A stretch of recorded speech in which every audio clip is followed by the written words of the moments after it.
আহত হাতি চিৎকার দিয়ে নিজ বাহিনীর জন্য বিপদ ডেকে আনল। আহত হাতির দিকবিদিক ছোটাছুটিতে অশ্ববাহিনীর ঘোড়াগুলো বিক্ষিপ্ত ছোটাছুটি শুরু করল। মাহমুদ উঁচু টিলা থেকে দেখছিলেন তার নির্দেশনা মতো সৈনিকেরা অধিকাংশ হাতি আহত করে নিষ্ক্রিয় করে দিয়েছে।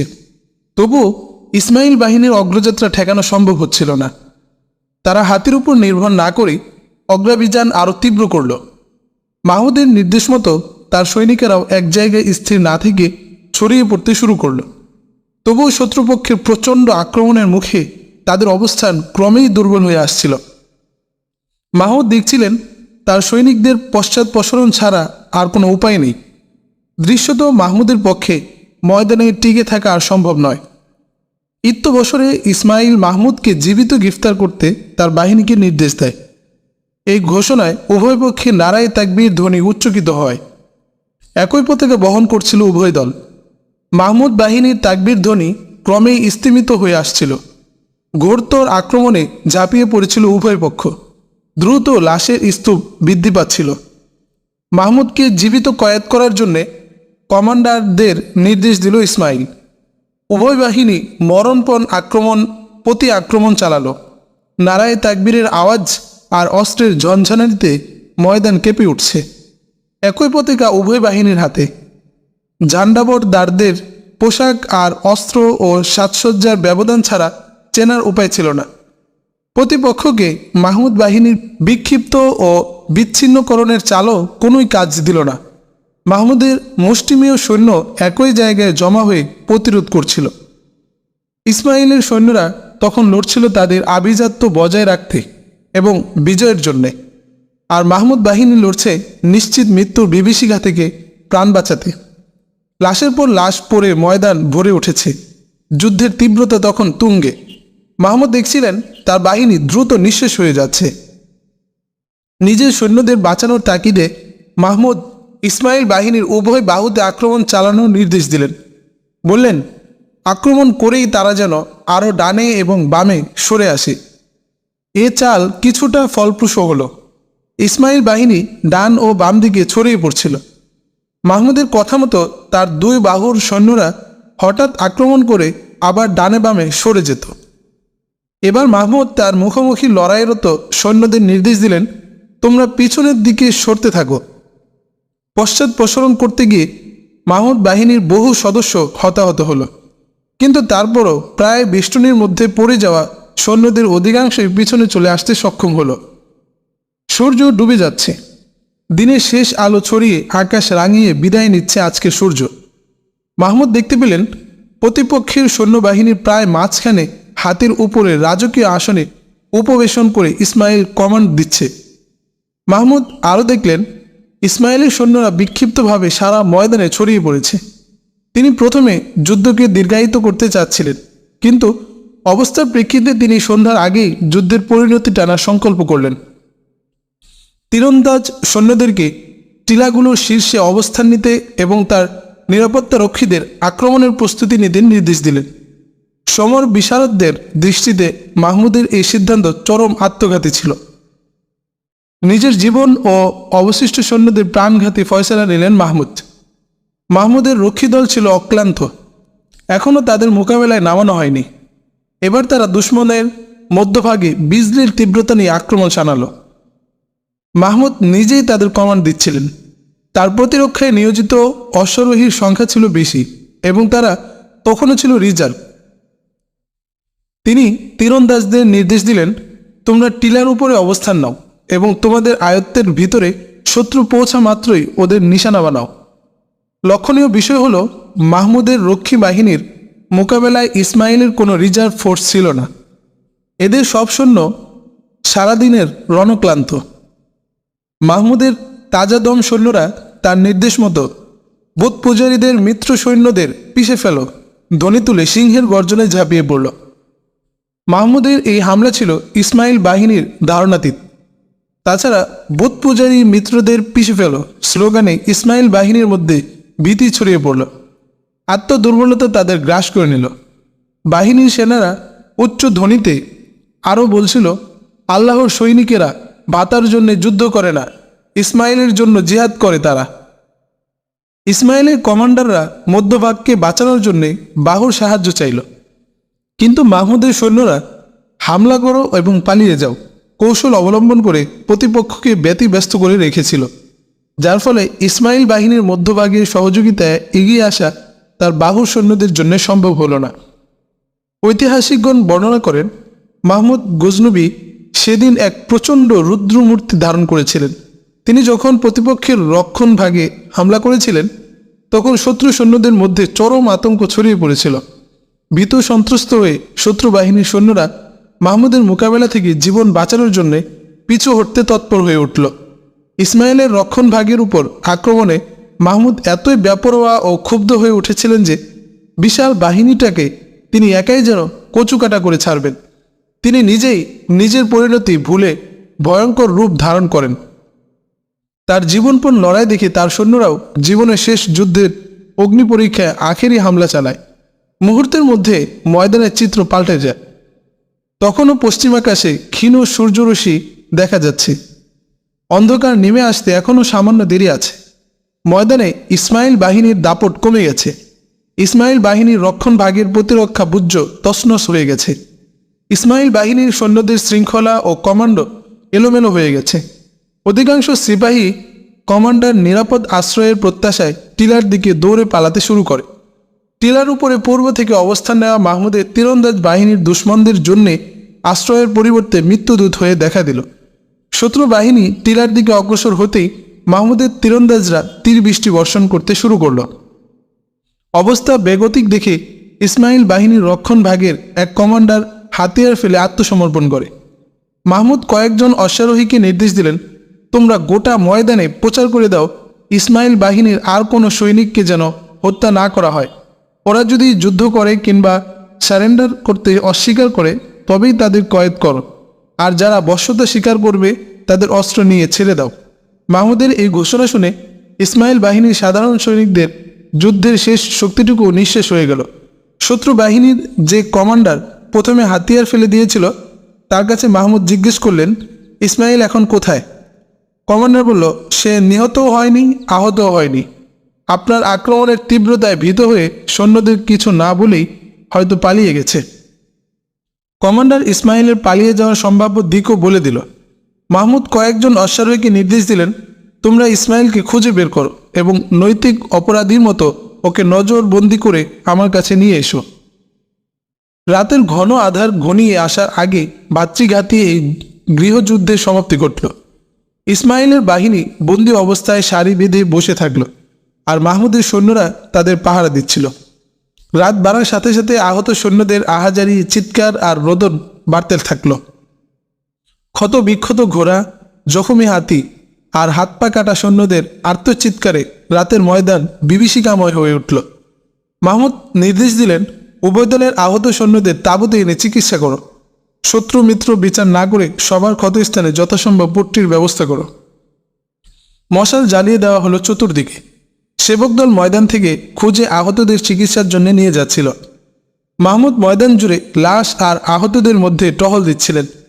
পরিচিত কমান্ডার ও সিপাহীদের লাশ দেখে অব্যক্ত যন্ত্রণায় ছটফট করছিলেন। এমন সময় দূর থেকে একটি মেয়েলি কণ্ঠে ভেসে এলো, মাহমুদ, মাহমুদ। পরিচিত কণ্ঠের আওয়াজ শুনে মাহমুদ সেদিকে দৌড়ে গেলেন। তারপর জড়িয়ে ধরলেন, তাকে চুমু দিলেন। মা ছেলেকে বুকে জড়িয়ে আবেগে বাকরুদ্ধ হয়ে পড়েন। দীর্ঘক্ষণ কারো মুখ থেকে কোনো কথা বের হলো না। যুদ্ধের ভয়াবহতা ও আশাতীত সাফল্যে মা ও ছেলে উভয়ে ছিলেন আবেগ আপ্লুত, আত্মহারা, কিন্তু বেদনাক্লান্ত। অনেকক্ষণ পর মাকে তাঁবুতে পৌঁছে দেওয়ার ব্যবস্থা করে মাহমুদ ময়দানেই টহল দিতে লাগলেন। প্রতিটি শবদেহের কাছে গিয়ে থমকে দাঁড়াতেন। মশালের আলোতে গভীরভাবে তাকে দেখে নিতেন। এভাবে প্রতিটি শবদেহ খুঁটিয়ে খুঁটিয়ে কী যেন পরখ করছিলেন মাহমুদ। হঠাৎ তার মায়ের মতো এক মেয়েলি কণ্ঠের ডাক তার কানে এলো, মাহমুদ। তিনি দাঁড়ালেন। দুই মশালবাহীর মধ্য দিয়ে শাহী পোশাক পরিহিতা এক মহিলা আরোহীকে তিনি ধীরে ধীরে এগিয়ে আসতে দেখলেন। চেহারা, পরিচ্ছদ আর ঠাটবাটে রাজকীয় ভাবসাব।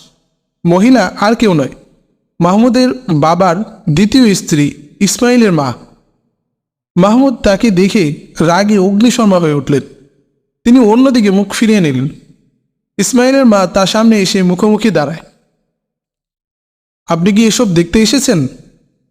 আপনার ছেলে আব্বার রেখে যাওয়া সৈন্যদের মধ্যে যুদ্ধ বাঁধিয়ে কতজনকে হত্যা করেছে আপনি কি কানে শোনেন?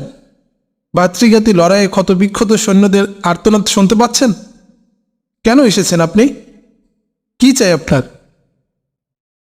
ক্ষুব্ধ কণ্ঠে ইসমাইলের মায়ের প্রতি প্রশ্ন করলেন মাহমুদ। আমি কোনো কিছু দেখতে আসিনি, কোনো কিছু শোনার ইচ্ছেও আমার নেই। আমি এসেছি আমার পুত্রের জীবন ভিক্ষা চাইতে। কোথায় আপনার ছেলে? আমি তো ওকে এখনো দেখিনি। সে তার তাঁবুতে আছে। তার পালিয়ে যাওয়ার সকল পথ তোমার সিপাহীরা বন্ধ করে দিয়েছে। অন্যেরা তাকে ফেলে পালিয়ে গেছে। ওরাও কি ওকে ছেড়ে পালিয়ে গেছে, যাদেরকে যোগ্যতা বিচার না করেই শুধু তোষামদির কারণে আপনার ছেলে কমান্ডার থেকে সালার বানিয়ে দিয়েছিল? ওই কাফেরেরাও ওকে একা ফেলে চলে গেছে, যাদেরকে সেই উজির আমিরদের পদে আসীন করেছিল? জিল্লে ইলাহি আর সুলতানে আলী লকব গ্রহণ করা যত সহজ, জিল্লে ইলাহি আর সুলতানে আলীর মর্যাদা রক্ষা করা অত সহজ নয়, বললেন মাহমুদ। ইসমাইলের মা বলল, মাহমুদ, তুমি যা ইচ্ছে তা বলতে পারো, কিন্তু আমাকে বলো, আমি আমার একমাত্র ছেলের জীবন ভিক্ষা চাইতে এসেছি। আমার দরখাস্ত মঞ্জুর করেছো কি? আপনি যদি আজ আমার স্থানে হতেন, তাহলে যার কারণে এতগুলো প্রাণ বধ হলো তার বিচার আপনি কি করতেন? আপনি পারতেন এতগুলো নিরপরাধ মানুষের খুনিকে ক্ষমা করতে? মাহমুদ বললেন, আপনার মর্যাদা আর অবস্থানের কথা একটু ভেবে দেখুন। নিজেই নিজেকে জিজ্ঞেস করুন, যাদের তাজা রক্তে আপনার পা ডুবে গেছে, যাদের তপ্ত খুনের ছিটায় আপনার কাপড় রক্তিম হয়ে গেছে, তারা কারা? আপনি এক মর্যাদাবান ন্যায়পরায়ণ সুলতানের বিধবা। রানী হোক কিংবা সাধারণ মহিলা হোক, বৈধব্য সবার জন্যই সমান কষ্টদায়ক। সুলতানের বিবি হোক বা বিধবা হোক, কওমের প্রতিটি নাগরিক তার কাছে নিজ সন্তানের মতো। যেসব সিপাহী লাশ মারিয়ে আপনি নিজ সন্তানের জীবন ভিক্ষা চাইতে আমার কাছে এসেছেন, যার কারণে এই রক্ত ঝরল, তার কি শাস্তি হতে পারে বলুন? এমন অপরাধীর পক্ষে কোন মুখে আপনি ক্ষমা চাইতে এসেছেন বলুন? এমন জিজ্ঞাংশ জঘন্য কোনো মানুষের বেঁচে থাকার কি অধিকার আছে? আপনার ছেলে এখন শত শত মানুষ হত্যার অপরাধী, সে খুনি। মাহমুদ, দুর্ভাগ্য, আমি তোমার মতো যোগ্য সন্তানের মা হতে পারিনি, কিন্তু আমি তোমার মরহুম পিতারই স্ত্রী। তোমার পিতার রুহের মর্যাদার দোহাই দিয়ে বলছি, আমার ছেলের প্রাণ ভিক্ষা দাও। আমি ছেলেকে নিয়ে তোমার রাজ্য ছেড়ে দূর দেশে চলে যাব। আমার এই শেষ আবেদনটি তুমি কবুল করো। তোমার পিতা আমাকে এতটুকুই স্নেহ করতেন যতটুকু স্নেহ তোমার মাকে করতেন, বলল ইসমাইলের মা। মৃত্যু পথযাত্রী পিতার স্নেহের মূল্য আপনি দিয়েছেন আপনার অযোগ্য ছেলের নামে সালতানাতের বাদশাহী লিখিয়ে নিয়ে, তাই না? আর আজ আপনার সেই ছেলে সালতানাতকে ধ্বংস করে ছাড়ল। আপনি কি সেসব মায়ের মতো অধিকার রাখেন যারা নিজেদের তরুণ ছেলেদের রণসাজে সজ্জিত করে আমার মরহুম পিতার ইসলামী পতাকা তলে জেহাদের জন্য বিদায় জানাতেন? আপনি কি আমার বিধবা মায়ের মতো একমাত্র ছেলেকে বাবার কাঁধে কাঁধ মিলিয়ে ময়দানে মৃত্যুর মুখোমুখি কওমের জন্য জীবনবাজি যুদ্ধে পাঠিয়েছিলেন? আপনি কি দাবি করতে পারেন তার মতো অধিকার? আপনি আপনার অযোগ্য ছেলেকে মসনদে বসিয়েছেন সিংহাসনের মজা লুটতে, নিজে রাজমাতা হয়ে বিলাসিতা চরিতার্থ করতে। আপনি আপনার ছেলেকে পরিণত করেছেন সালতানাতের ধ্বংসকারী রূপে, সম্ভাবনাময় একটি ইসলামী রাষ্ট্রকে নিশ্চিহ্ন করে অগণিত মানুষের জীবন সংহার করতে। আপনার ছেলে খুনি, বিশ্বাসঘাতক, আর আপনি হলেন তার প্রধান মন্ত্রণাদায়ী কুচক্রী। মাহমুদ তার পাশে দাঁড়ানো দুজন সৈন্যকে বললেন, যাও, ওই মহিলার সাথে গিয়ে তার ছেলেকে আমার কাছে নিয়ে আসো। ইসমাইল তার তাঁবুতে অবনত মস্তকে উপবিষ্ট। তাঁবুতে দু সিপাহীকে ঢুকতে দেখে সে কেঁপে উঠল। সে থতমত খেয়ে সিপাহীদের অনুরোধ করল, তোমরা আমাকে পালানোর ব্যবস্থা করে দাও, আমি তোমাদের যা চাও তাই পুরস্কার দেব। কমান্ডার সিপাহীকে বললেন, ওকে সুলতানের কাছে নিয়ে চলো, এর ফয়সালা করবেন সুলতান। অগত্যা ইসমাইল নিজেই সিপাহীদের সাথে রওনা হলো। তার মা ইসমাইলের পেছনে পেছনে চলতে লাগলো। ইসমাইলকে যখন মাহমুদের সামনে এনে দাঁড় করানো হলো, মাহমুদ তীর্যক দৃষ্টিতে একবার তার আপাদমস্তক দেখে বললেন, তোমার মা আমার কাছে তোমার জীবন ভিক্ষা চেয়েছে, আমি তোমার জীবন ভিক্ষা দিলাম, তোমাকে জীবিত রাখা হবে। ঐতিহাসিক কাসিম ফেরেশতা এর প্রেক্ষিতে লিখেছিলেন, ইসমাইল মাহমুদের মুখোমুখি নিত হলে মাহমুদ ইসমাইলের উদ্দেশ্যে বললেন, আজ যদি আমি তোমার নিকট বন্দী হতাম, যদি তুমি বিজয়ী হতে, তবে তুমি আমার সাথে কি ব্যবহার করতে? ইসমাইল বলল, আমি তোমাকে যাবজ্জীবন কয়েদখানায় বন্দী করে রাখতাম, তবে স্বাভাবিক জীবনের সব উপকরণে ব্যবস্থা করে দিতাম। ঠিক আছে, আমিও তোমার সাথে এর চেয়ে খারাপ আচরণ করব না। তুমি যাবজ্জীবন বন্দী হিসাবে থাকবে এবং জীবনযাপনের সব কিছুই সাধারণ মানুষের মতোই পাবে। ইচ্ছে করলে তোমার মাকেও সাথে নিয়ে যেতে পারো। ইসমাইল সারা জীবনের জন্য মাকে নিয়ে জুরজান কয়েদখানায় বন্দি জীবন গ্রহণ করল। তাকে এর চেয়ে বেশি শাস্তি সুলতান মাহমুদ দিলেন না। অথচ ইসমাইল বিজয়ী হলে মাহমুদের মৃত্যু ছিল অবধারিত। সুলতান মাহমুদ এই বিজয়ের মাধ্যমে এক আত্মঘাতী লড়াই থেকে নিষ্কৃতি পেলেন। সালতানাতের ক্ষতিকারী সবচেয়ে বড় ক্রীড়নকের অবসান ঘটল। কঠিন এক আপদকে সামনে চলার পথ থেকে অপসারণ করতে সক্ষম হলেন মাহমুদ। সুলতান মাহমুদ যখন ভাতৃঘাতী লড়াইয়ে উপনীত আর গজনিতে প্রশিক্ষিত ও চৌকুশ বহু সৈন্য হতাহতের ঘটনা ঘটল, তখন লাহোরে রাজা জয়পালের কাছে খবর পৌঁছে সুলতান সুবুক্তগিনের মৃত্যু হয়েছে। জয়পাল তার জেনারেলদের ডেকে সুসংবাদ দেন, আমার সবচেয়ে বড় শত্রু সুলতান সুবুক্তগিন আজ দুনিয়া থেকে তিরোহিত। এখন আমরা সহজেই গজনি জয় করতে পারব।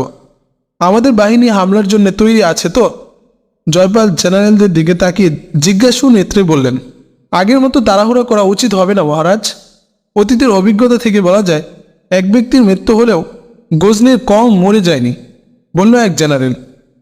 গজনির সৈন্যদের মধ্যে যে দেশ ও জাতিপ্রেম রয়েছে তা এক সুলতানের মৃত্যুতে মরে যাবে না। আমাদের সৈন্যরা অভিযানের জন্য প্রস্তুত ঠিকই, কিন্তু এদের মধ্যে এখনও মুসলমানদের মতো মৃত্যুপণ লড়াইয়ের প্রেরণা সৃষ্টি হয়নি। সৈন্যদের মধ্যে আমরা ধর্মীয় আবেগ ও জাতীয়তা বোধ জাগানোর চেষ্টা করছি। মন্দিরে মন্দিরে পণ্ডিত পুরোহিতরা সাধারণ প্রজাদের মনে এই চেতনা জাগাতে চেষ্টা করছেন যে মুসলমানদের বিরুদ্ধে এই লড়াই দেবদেবীর ইজ্জত রক্ষার লড়াই, আমাদের ধর্ম আর্চনা টিকিয়ে রাখার লড়াই। এই লড়াইয়ে আমাদের জিততেই হবে। সুবক্তগিনীর ছেলে মাহমুদ এখন যুবক, বলল এক জেনারেল। তবে আমি নিশ্চিত বলতে পারবো না সে দেশের সেনাবাহিনীর কমান্ডো সামলাতে পারবে কিনা। তবে দুটি যুদ্ধে আমি তার মধ্যে যে বীর্য দেখেছি, তাতে বাপ মরা যাওয়ার পরও সে শক্ত হাতে দেশের হাল ধরতে সক্ষম হবে। ছেলের যোগ্যতা অনেক সময় বাপকেও ছাড়িয়ে যায়। এখানে থেকেই আমি এসব বিষয়ে খবর নিতে পারবো, বলল রাজা জয়পাল। তোমরা জানো যে আমার কাছে গজনির 2 সেনা কর্মকর্তা বন্দী রয়েছে। আমি এদের কাছ থেকে সুবক্তগিন পুত্রের খবর নিয়ে নেব। তোমরা সৈন্যদেরকে অভিযানের জন্য তৈরি করো। আমি খুব শীঘ্রই গজনি রওনা করতে চাই। সুবক্তগিনের কোনো ছেলেরই তার মতো যোগ্য সেনানায়ক ও কৌশলী যোদ্ধা হওয়ার কথা নয়। আমি আশা করি অতীতের 2 পরাজয়ের প্রতিশোধ নিয়ে এবার আমরা গজনি দখল করতে সক্ষম হব। এক কুমারী বলিদানের ব্যবস্থাও আমি করেছি। পণ্ডিতেরা ইতোমধ্যে কুমারী সংগ্রহ করেছে। বিশেষ ব্যবস্থায় কুমারীকে তৈরি করার পরেই তাকে বলি দেওয়া হবে। রাজা জয়পাল নিজাম ও কাসেম বলখির প্রতি ইঙ্গিত করে বলেছিল, কাসেম ও নিজাম তাকে ধোকায় ফেলে দিয়েছিল এই বলে যে তারা গজনির সুলতানের বিজয়ের নেপথ্য কারণ সম্পর্কে তাকে অবহিত করবে। রাজা জয়পাল মুসলিম সৈন্যদের বিজয়ের রহস্য উদ্ঘাটনের লোভে বন্দী গজনি সৈন্য কর্মকর্তাদেরকে রাজমহলের পাশেই একটি সুরক্ষিত কক্ষে নজরবন্দি করে রেখেছিল এবং একজন মুসলিম কর্মচারীকে নিয়োগ করেছিল তাদের আহার সরবরাহ করার জন্য। এই আহার সরবরাহকারী রাজ কর্মচারী ছিল গজনির সুলতানের নিয়োগকৃত গোয়েন্দা। মায়াবী চেহারা, সৎ স্বভাব আর দূরদৃষ্টিসম্পন্ন এক যুবক নিজের নাম পরিচয় গোপন রেখে দক্ষতার সাথে তার গুরু দায়িত্ব পালন করছিল। জয়পালের রাজ্যের কারো পক্ষে কল্পনা করা সম্ভব হয়নি যে রাজপ্রাসাদেই রয়েছে গজনির চর। কয়েদিদের কক্ষের বাইরে সশস্ত্র প্রহরী সদা দণ্ডায়মান থাকত। রাজা জয়পাল 2 বার পরাজিত হয়ে গজনি দখলের জন্য এতই ক্ষিপ্ত ও অন্ধ হয়ে গিয়েছিল যে এই 2 বন্দির প্রতি বহুদিন দৃষ্টি দেওয়ার সময়ই পায়নি। রণপ্রস্তুতি ও নতুন সৈন্য রিক্রুটের ব্যবস্থায় আর গজনি দখলের উন্মাদনায় রাজা গুরুত্বপূর্ণ অনেক কাজও ভুলে গিয়েছিল। বন্দীদের আহার সরবরাহকারী মুসলিম রাজকর্মচারী তাদের বলেছিল, তোমরা রাজাকে কৌশলী কথা বলে ধোকায় ফেলবে। গজনী বাহিনীর বিজয়ের সঠিক রহস্য যে কোনো মূল্যে গোপন রাখবে। রাজাকে ধোকায় না ফেললে তোমাদেরকে কয়েদখানার অন্ধকার প্রকোষ্ঠে নিক্ষেপ করবে।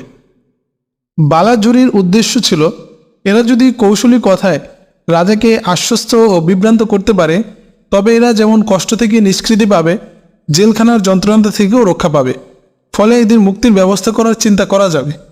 অপরদিকে রাজা পেশোয়ার না ভিন্ন কোনো পথ দিয়ে গজনী আক্রমণ করবে তাও জানা সম্ভব হবে, যেটা তার জন্য খুবই গুরুত্বপূর্ণ।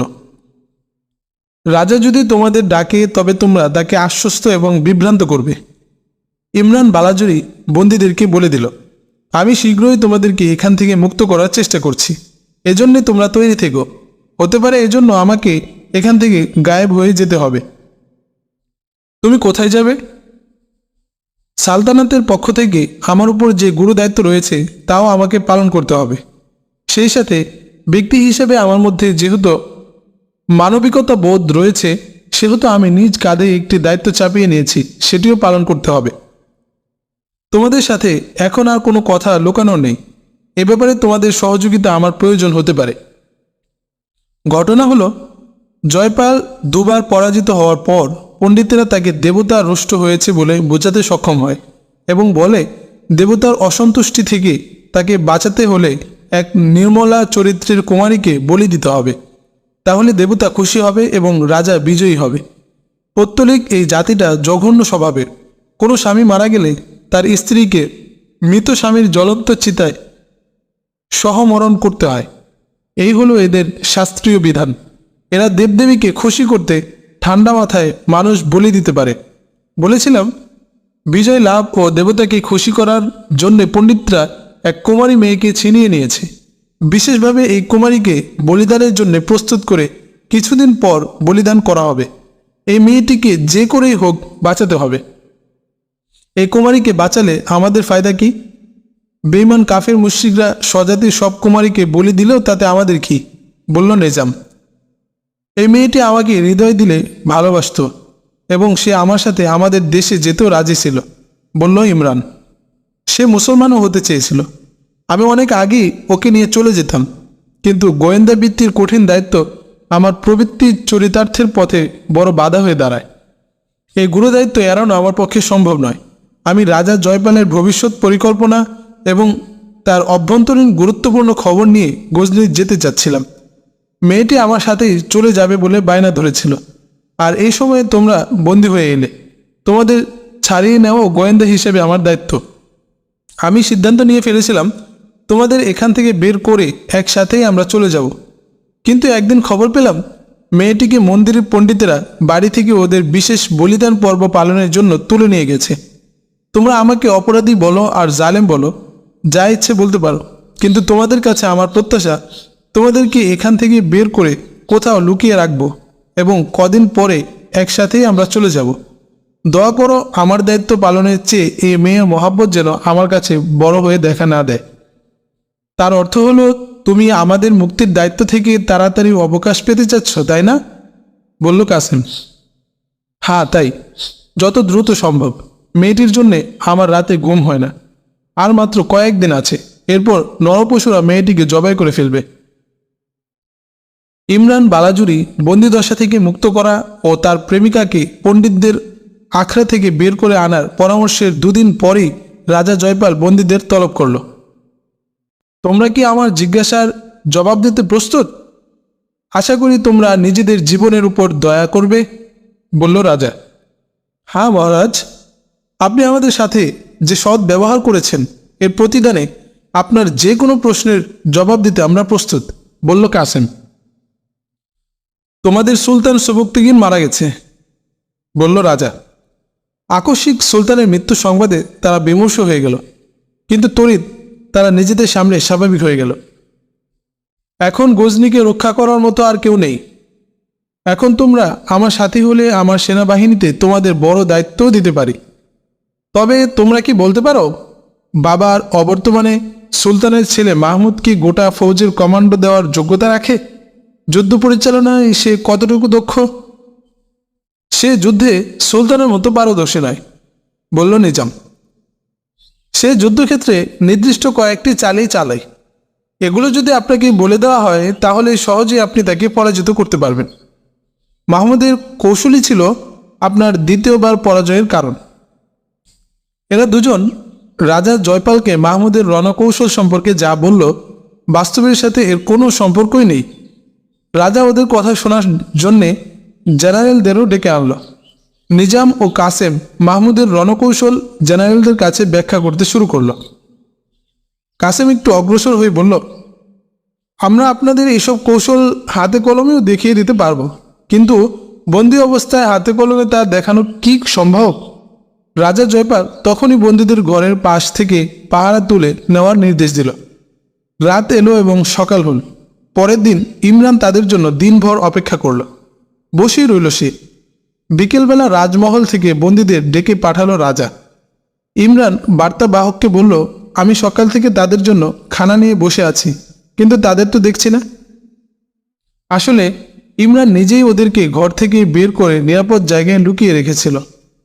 তাকে কেউ যাতে সন্দেহ না করে কিংবা ওর প্রতিক্রিয়া কী হয় তা জানার জন্যে খাবার পরিবেশনের আড়ালে সেই তথ্যই সংগ্রহ করছিল ইমরান।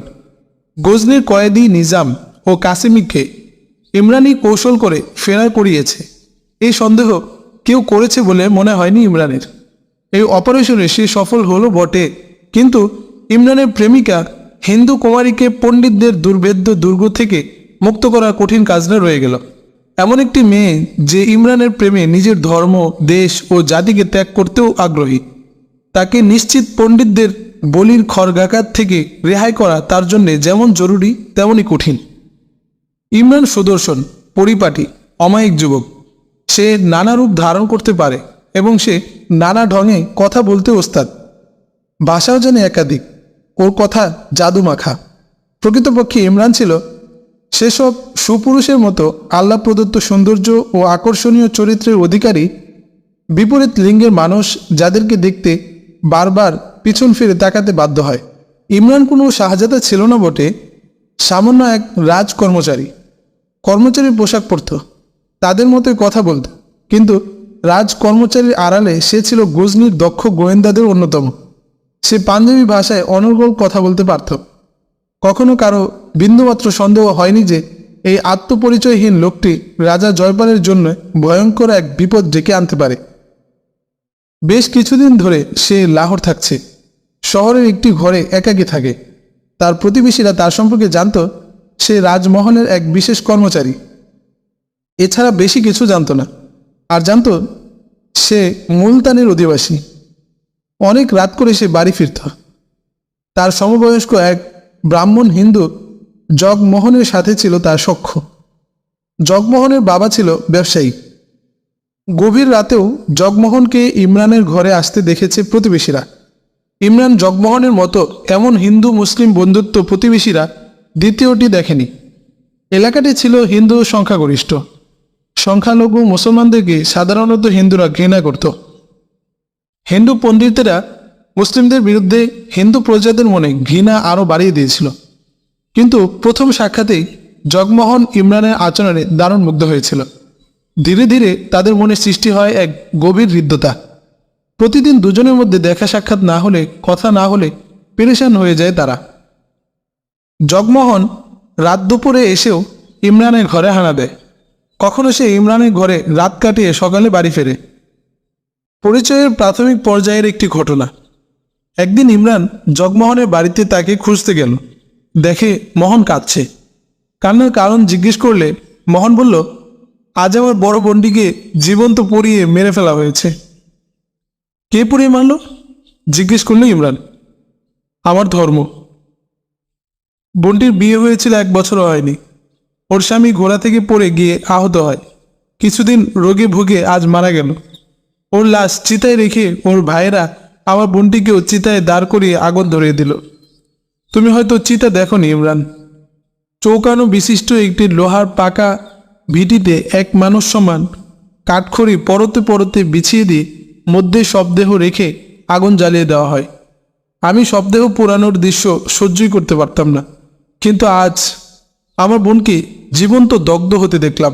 হিন্দু মেয়েরা পত চরিত্রের অধিকারী দাবি করে বলা হয় মৃত স্বামীর চিতায় জীবিত স্ত্রীর মরে যাওয়াকে সতীদাহ বলা হয়। কোনো মহিলা যদি সহমরণে অনীহা দেখায় তবে তাকে দ্বিতীয় বিয়ে থেকেও বিরত থাকতে হয়। হিন্দু ধর্মের লোকেরা মনে করে স্ত্রী যদি সহমরণ না করে তবে স্বামীর অবর্তমানে মানবিক দুর্বলতার সুযোগে সে যে কোনো সময় অসতী হয়ে যেতে পারে। এজন্য মেয়েরাও সহমরণকেই গ্রহণ করে। আমি নিজেও সতীদাহ প্রথার পক্ষে ছিলাম, কিন্তু আদরের বোনটিকে জীবন্ত পড়ে মরতে দেখে এটা মেনে নিতে পারছি না। আমার কাছে এই রীতি জঘন্য এক বর্বরতা মনে হচ্ছে। প্রকৃত প্রস্তাবে কোনো মহিলাই সাগ্রহে স্বামীর চিতায় জ্বলে মরতে চায় না। আমার বোনও চিতায় জ্বলতে চায়নি। তাকে টেনে হিঁচড়ে চিতায় তোলা হয়েছে। তার দুটো পা রশি দিয়ে চিতার সাথে বেঁধে দেওয়া হয়েছে, যাতে সে চিতা থেকে পালাতে না পারে। আমাকে বোনটি খুব আদর করত, কিন্তু আমি বোনটির জীবন রক্ষায় কিছুই করতে পারিনি। প্রায় 150-200 লোক চিতার পাশে দাঁড়িয়েছিল। কেউ তার বাচ্চার আকুতি শুনে এগিয়ে যায়নি। এই মানুষগুলো ধর্মের শিকলে বাঁধা এক একটি হিংস্র জীব। চিতার আগুনে যখন কাঠ ও বাঁশগুলো পোড়ার শব্দ হচ্ছিল, ক্ষোভে দুঃখে আমার হৃৎপিণ্ড বন্ধ হয়ে যাচ্ছিল। আমি আমার বোনের চিতার দিকে তাকাতে পারছিলাম না, মুখ ফিরিয়ে নিয়েছিলাম অন্যদিকে। আমার বোনের আর্তনাদ ও চিৎকার আমার হৃৎপিণ্ডে বারবার ধাক্কা দিতে থাকে। ওর চিৎকার শুনে আমি চকিতে চিতার দিকে তাকিয়ে দেখি বোন বাঁচার জন্য ছটফট করছে, বাঁচানোর আকুতি জানাচ্ছে। ওর চিৎকারের পর বেশি করে আগুনে ঘি ঢেলে দেওয়া হলো। মুহূর্তের মধ্যে আগুনের লেলিহান শিখায় ওর সারা দেহ জ্বলে গেল। ওর বেঁচে থাকার আকুতি চিরদিনের জন্য হাওয়ায় মিলিয়ে গেল। আমার শরীর অবশ হয়ে আসছিল, চেতনা হারিয়ে যাচ্ছিল। দ্রুত কোনো মতে শরীরটাকে টেনে সেখান থেকে চলে এসেছি। এখনও আমার কানে বোনটির চিৎকার ভেসে আসছে। এই বর্বর ধর্মের প্রতি আমার প্রচণ্ড ঘৃণা জন্মাচ্ছে। যে ধর্ম জীবন্ত মানুষকে পুড়িয়ে মারে, তা কি কোনো ধর্ম হতে পারে? ধর্ম মানুষকে উন্নত জীবনের পথ দেখায়। নিরপরাধ মানুষকে পুড়িয়ে মারার নাম ধর্ম নয়। এটা ধর্ম হতে পারে না কখনো। ধর্ম মানুষের বাঁচার অধিকার কেড়ে নেয় না। ধর্মে বর্বরতার কোনো আশ্রয় নেই। আমি তোমাকে আমার ধর্মের দাওয়াত দিচ্ছি না, কিন্তু এটা সত্য যে আমার ধর্মে নারীকে সম্মান করা হয়। কারো স্বামী মারা গেলে 4 মাস পরেই সে ইচ্ছে করলে আবার বিয়ে করতে পারে। বিধবার বিয়ের বয়স থাকলে সমাজের লোকেরাই তার পুনর্বিবাহের ব্যবস্থা করে দেয়। বিধবার প্রতি সকলে সহমর্মিতা দেখায়, বলল ইমরান। আমাদের পণ্ডিতেরা দুগ্ধপোষ্য শিশুদেরও বলি দেয়, বলল মোহন। দুর্ভিক্ষ, খরা, বন্যা বা অনাবৃষ্টি আশঙ্কাজনক পর্যায়ে পৌঁছলে ছোট মেয়েদের ধরে এনে পণ্ডিতেরা বলি দিয়ে লাশ জ্বালিয়ে প্রাকৃতিক দুর্যোগ থেকে পরিত্রাণের জন্য দেবতাদের খুশি করে। বলে এক কুমারী মেয়েকে বলি দিলে বড় দেবতা খুশি হবে, রাজাও বিজয়ী হবে। এই কুমারী বলিদানের আয়োজন চলছে, যার ফলে কোনো কুমারী মন্দিরমুখী হতে ভীষণ ভয় পাচ্ছে। কুমারী বলিদান কখন হবে? পণ্ডিত বিশেষ বৈশিষ্ট্যের কুমারী তালাশ করছে, জগমোহন বলল। পণ্ডিতেরা বিশেষ গুণের কুমারী বাছাই করার জন্য সবাইকে তাদের কুমারী মেয়েকে মন্দিরে পাঠাতে বলেছে, কিন্তু এখনো পর্যন্ত পণ্ডিতেরা পছন্দনীয় কুমারী পায়নি বলে শুনেছি। তোমাদের কি কোনো কুমারী বোন আছে? আমার একটি কুমারী বোন আছে, কিন্তু আমি তাকে মন্দিরে যেতে দিই না। আমার বাবা বলেছে ও যেন মন্দিরে না যায়। আমার বোন খুব সুন্দরী, আমার ভয় হয় পণ্ডিতেরা দেখলে ওকেই পছন্দ করবে। জগমোহনের মন দুঃখ ভারাক্রান্ত ছিল। ইমরানের সাথে কথা বলে সে কিছুটা স্বস্তি পেল। তুমি তোমার বোনকে মন্দিরে যেতে বারণ করেই ভালো করেছ। রাজা জয়পালের পরাজয় হয়েছে তার ভুলের কারণে। সে আত্মপ্রবঞ্চনায় ভুগছে, সেই সাথে জাতিকেও ধোঁকা দিচ্ছে। এর চেয়েও মারাত্মক হলো তোমাদের ধর্মীয় পণ্ডিতেরা গোটা জাতি ও রাজাকে প্রতারণা করছে। তারা শুধু রাজার সন্তুষ্টিতে ব্যস্ত। রাজাকে সন্তুষ্ট করার জন্যে এরা সব রকম প্রতারণায় আশ্রয় নিচ্ছে। অবশ্য এ ধরনের ধোঁকাবাজি মুসলমানদের মধ্যেও আছে। এক ধরনের ভণ্ড প্রতারক পীর ও ফকিরেরা ধর্মের লেবাসে এসব করে থাকে। খ্রিস্টান ধর্মে ওদের পাদ্রীরা ধর্মের প্রকৃত বিধানকে বিকৃত করে শাসকদের মন জয় করার জন্য নানা উপাচারের জন্ম দিয়েছে। পণ্ডিতদের বলা উচিত ছিল রাজা যাতে নিজের ত্রুটি এবং সুলতান সুবুক্তদিনের সাফল্যের নেপথ্য কারণগুলো উদ্ঘাটন করে, কিন্তু পণ্ডিতেরা সেই অপ্রিয় সত্য কথাটি বলেনি, যাতে রাজা নারাজ হওয়ার আশঙ্কা রয়েছে। এরা রাজাকে খুশি করার জন্যে দেবতা নারাজের গল্প ফেঁদেছে আর কুমারী বলিদানের আজগুবি সমাধান দিয়েছে। তোমার ধর্মের যে খারাপ দিকটির কথা বলেছ তা ধর্মীয় বিধান নয়, ধর্মগুরুদের সৃষ্টি। মানুষের সৃষ্ট বিদাতে আমাদের ধর্মে অনেক বিকৃতি দেখা দিয়েছে। রাজা বাদশাহ ও ক্ষমতাবানদের খুশি করার জন্যে আমাদের কিছু মৌলবী ইমাম সাহেবরা ধর্মের বিধান বিকৃত করছে, অথচ না ধর্মীয় বিধানে এমন আছে, না মানুষের বিবেক এমনটি করতে বলে। কিন্তু লোভী ধর্ম ব্যবসায়ীরা বিকৃতিগুলোকে ধর্মের লেবেল এঁটে দিয়েছে।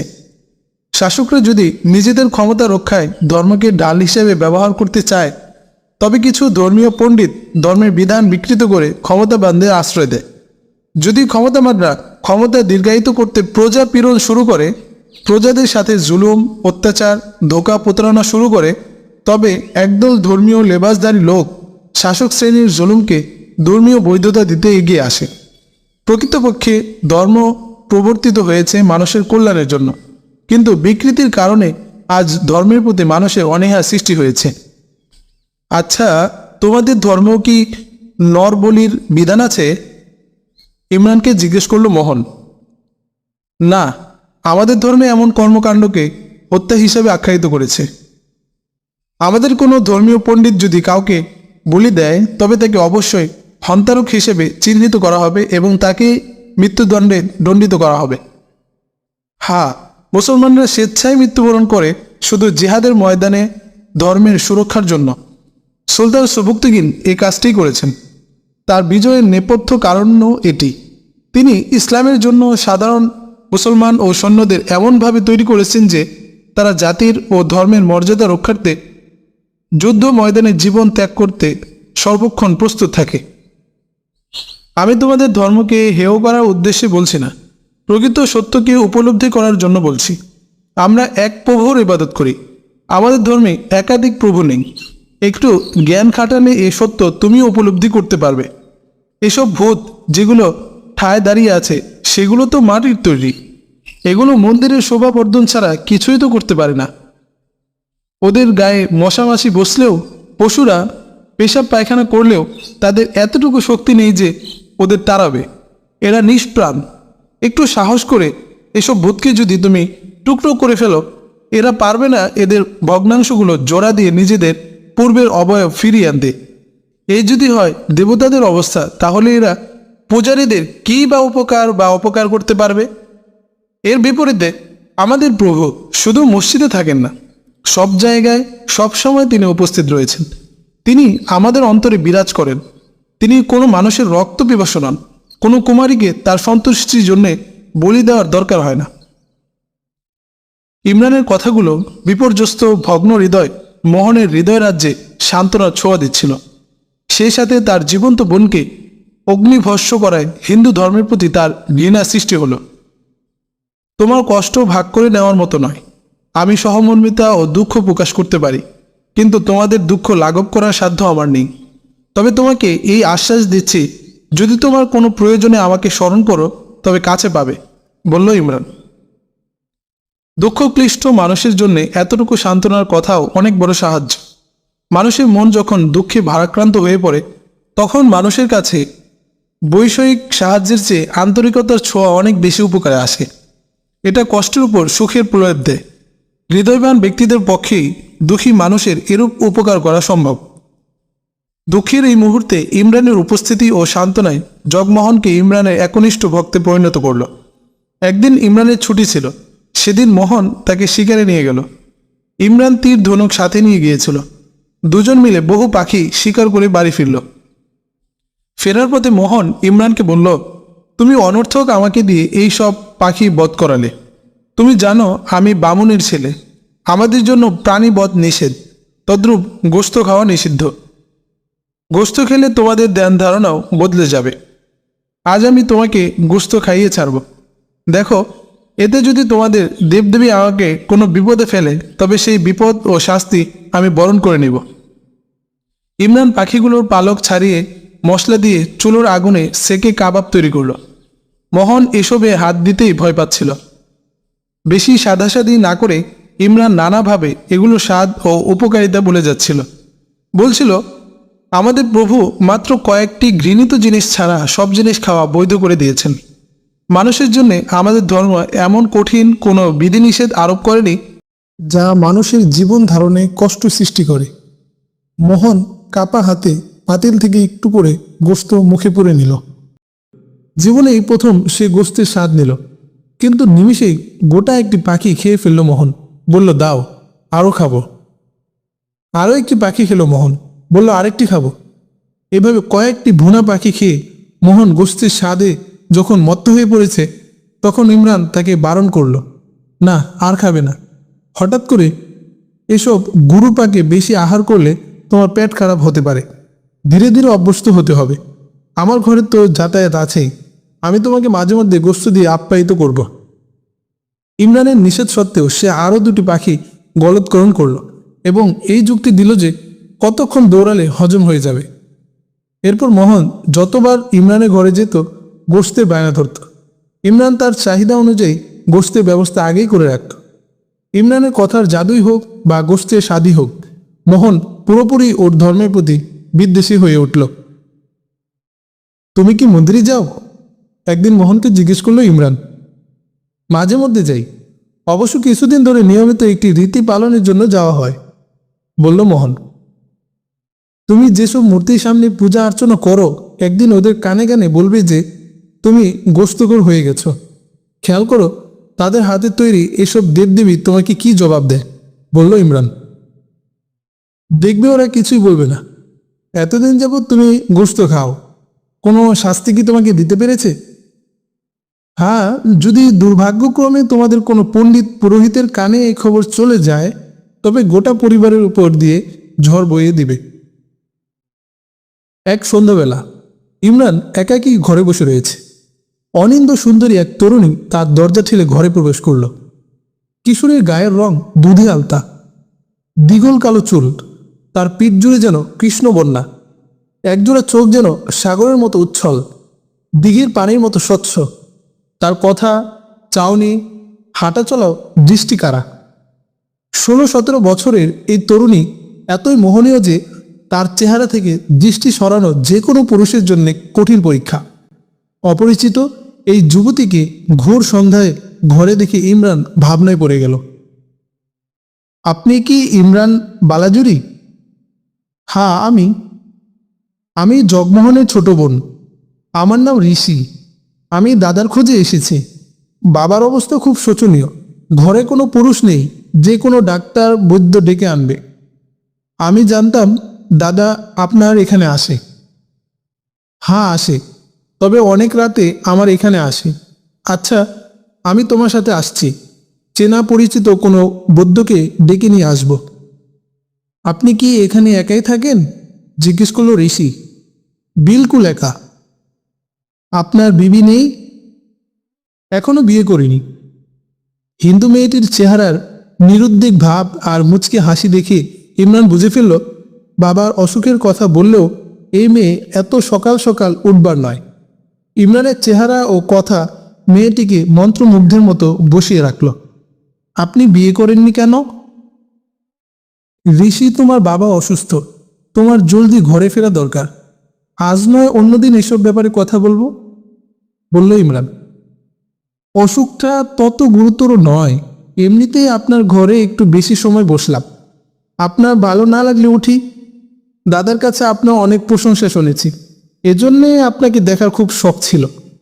সত্যি আপনি অনেক সুন্দর, অনেক চমৎকার আপনি দেখতে। আমার দাদাটা অধিকাংশ সময় উদাস থাকে, ইদানিং আহার আদিও ঠিক মতো করে না। ইমরানের একবার ইচ্ছে করছিল ঋষিকে বলে দিবে যে মোহন প্রতি রাতেই তার ঘর থেকে গোশত খেয়ে বাড়ি ফেরে, তাই সে আহার তো কম করবেই। কিন্তু এটা ছিল খুবই গোপন একটি ব্যাপার। গোপনীয়তা রক্ষার্থে সে বিষয়টি চেপে বলল, যে নিজের আদরি বোনকে জীবন্ত পুড়ে মরতে দেখেছে তার মধ্যে উদাসীনতার ভাব আসাটা স্বাভাবিক। তুমিও মনে হয় বোনের মৃত্যুতে অনেক কষ্ট পেয়েছ, তাই না ঋষি? কষ্টের কথায় ঋষির কণ্ঠ থেকে আহ বেরিয়ে এলো। তার চোখে ছলছল করছে পানি। ধরা গলায় বলল, জানি না, আমার ভাগ্য হয়তো জীবন্ত পুড়ে মরাই রয়েছে, এজন্য ইচ্ছে করে জীবনে বিয়েই করব না। ইমরান তন্ময় হয়ে তাকিয়েছিল ঋষির দিকে।